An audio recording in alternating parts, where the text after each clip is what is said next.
Ant here from Golf Quest, helping you to navigate your way through the mental side of golf.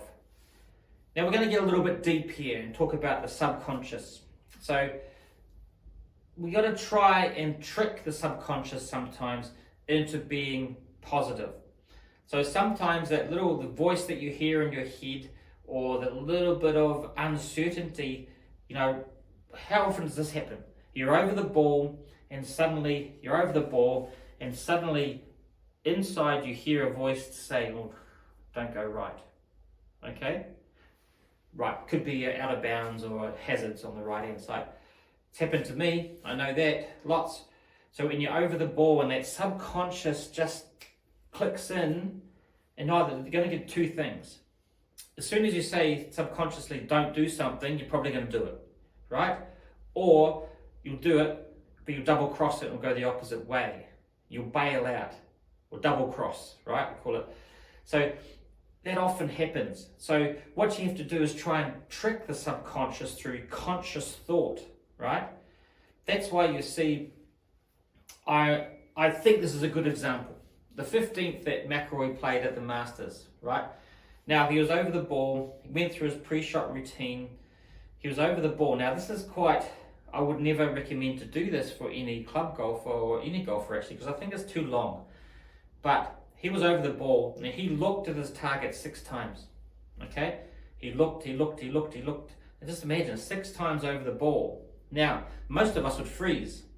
There would be a sign if you're over the ball for that long, you're frozen and you're tense and you just can't trigger the swing to start, right? So I would never recommend to do that. But he looked at it 6 times, and what do you think he was saying? I'm not Rory McIlroy, but I'm going to presume this is what he was doing, okay? It was positive, right? It was the shot, the shape, the shot, making sure every time it was positive. There was no room for that subconscious negative thought to sneak in there. There was no thought of going in the water. There was no thought of hitting it fat or thin. All he could see was that big draw around the tree onto the green, and boy, was that a brilliant shot.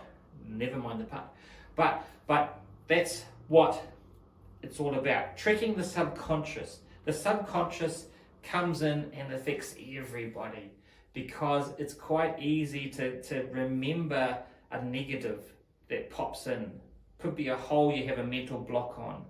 The subconscious will come in the last minute and say something, over a putt. One of the key things with a putt is go with your first thought of line and length, right? Line and feel. Worst thing too is to change your mind over the ball. I do it all the time. It's the worst thing you do.